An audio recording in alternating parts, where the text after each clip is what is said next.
Hari ini kita tiada perkongsian pasal PRU15, tapi saya ada satu perkongsian yang menarik untuk anda semua. Hari ini saya akan berkongsi tentang sejarah dan juga misteri. Lebih tepat lagi, kisah kejadian misteri orang luar yang berlaku di dalam sejarah Malaysia. Ini adalah sebuah video yang menarik bagi saya. Pastikan anda tonton sehingga akhir video ini dan tinggalkan pendapat anda. Daripada Raja Sutera Thailand yang hilang di Cameron Highland sehinggalah seorang aktivis yang dikehendaki di Sarawak. Ini adalah 4 kisah misteri orang luar di dalam sejarah Malaysia. Kisah Nona Baker, wanita kolonial yang tersenyum Pahang.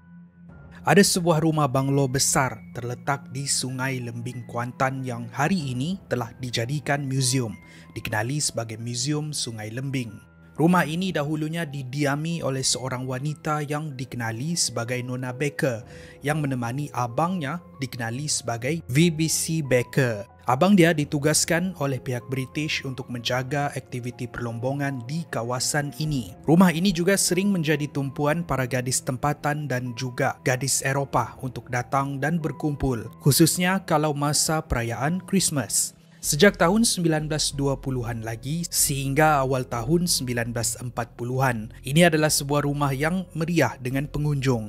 Tapi semuanya berubah bila pihak Jepun datang menduduki tanah Melayu pada tahun 1941. Nona Baker dan abangnya terpaksa melarikan diri masuk ke dalam hutan sebab pihak Jepun mahu mengambil alih aktiviti perlombongan di kawasan tersebut.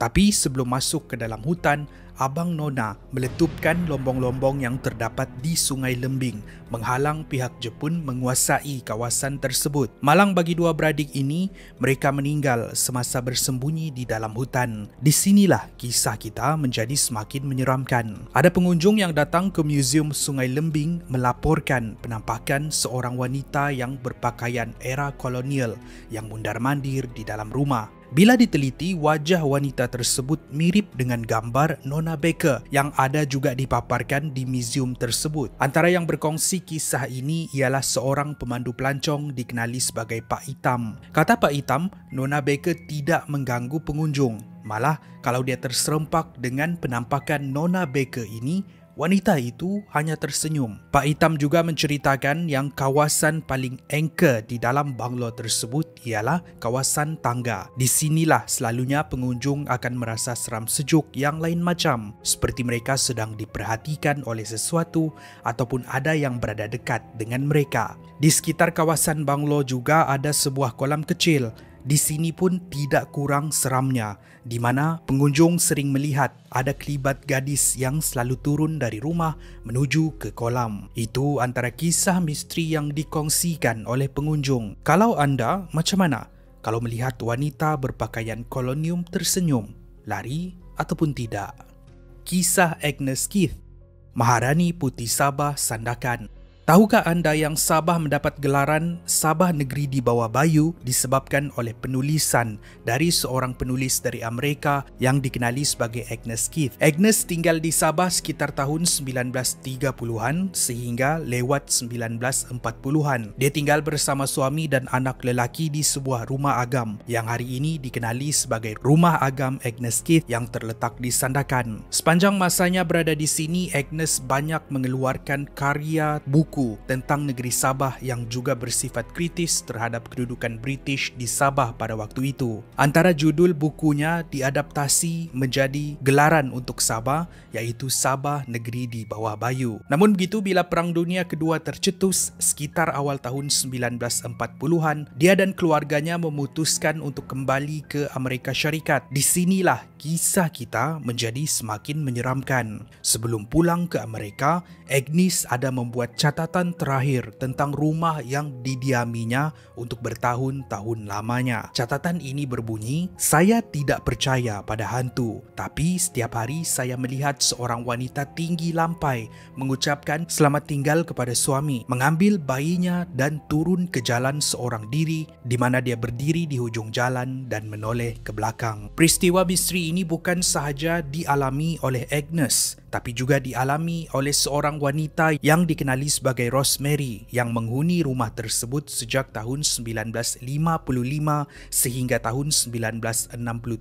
Rosemary sering ditinggalkan oleh suaminya yang bekerja di bandar Kota Kinabalu. Dia kerap kali terbangun disebabkan mendengar bunyi pintu yang tertutup dan terbuka sendiri. Tidak beberapa lama, dia mendengar bunyi tapak kaki berjalan menuju ke arahnya. Apabila dia membuka mata, dia dikejutkan dengan lembaga seorang wanita yang berdiri di hujung katil, membuatkan Rosemary pengsan. Apa kisah di sebalik penampakan ini? Tiada siapa yang tahu. Hari ini, kawasan tersebut telah dijadikan museum dan kisah-kisah misteri ini menjadi sebahagian daripada sejarahnya. Bruno Mensa, aktivis kaum Penan, Sarawak. Ini adalah kisah perjalanan seorang lelaki warga negara Switzerland di Sarawak, dikenali sebagai Bruno Mensa. Bruno dilahirkan pada tahun 1954 di Basel, Switzerland. Dia mempunyai satu sifat di mana dia lebih gemar untuk hidup dikelilingi alam sekitar lebih dari hidup di bandar. Dengan erti kata lain, dia adalah seorang pencinta alam.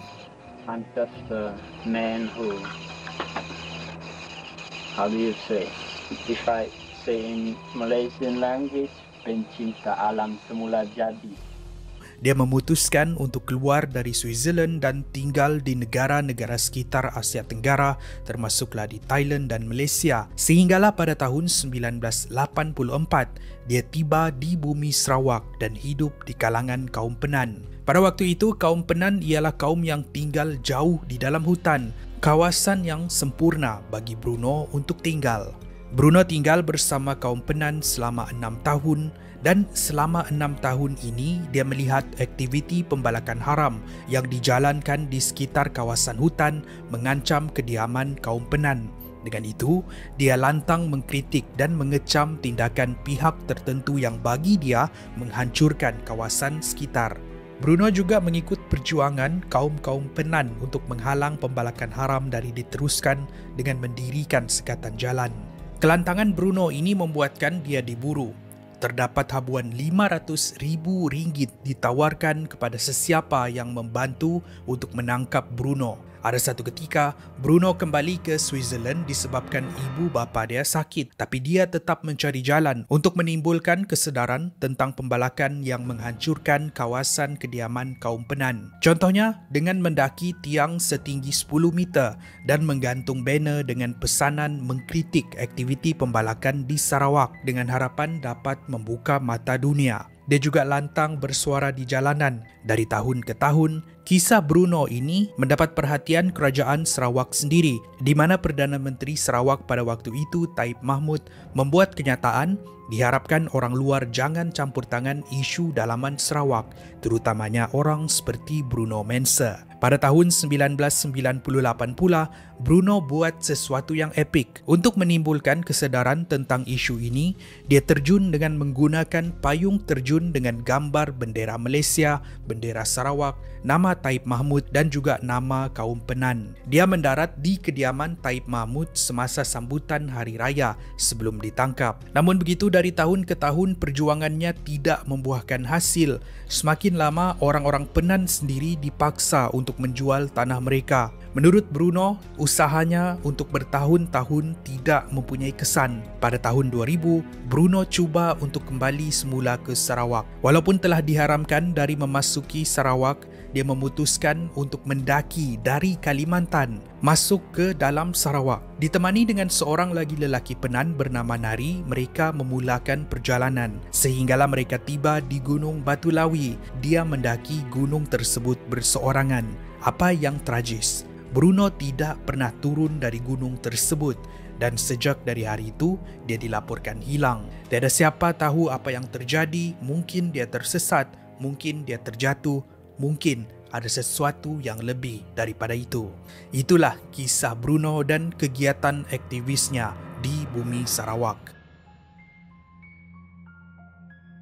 Jim Harrison Wilson Thompson. Ini adalah satu kehilangan misteri yang berlaku pada 26 Mac 1967 di hutan tebal Cameron Highland melibatkan seorang usahawan terkenal dari Amerika dikenali sebagai Jim Harrison Wilson. Jim Harrison Wilson diberikan gelaran Raja Sutera Thailand. Dia berkunjung ke Cameron Highland dan menginap di sebuah banglo mewah dikelilingi oleh kawasan hutan tebal. Ada suatu hari, Jim keluar dari kediamannya dan masuk ke dalam hutan untuk bersiar-siar.